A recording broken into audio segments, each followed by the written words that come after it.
Hey there, Snapchat enthusiasts. Welcome back to our channel, where we share valuable tips and tricks to enhance your Snapchat experience.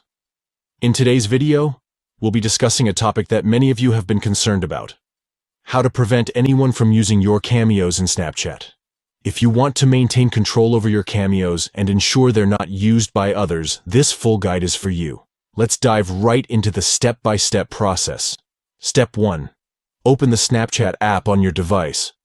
Locate the familiar yellow ghost icon either on your home screen or in your app drawer and tap to open it.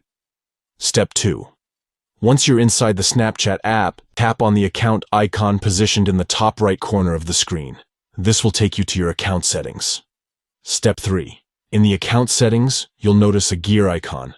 Tap on it to access the Snapchat settings menu.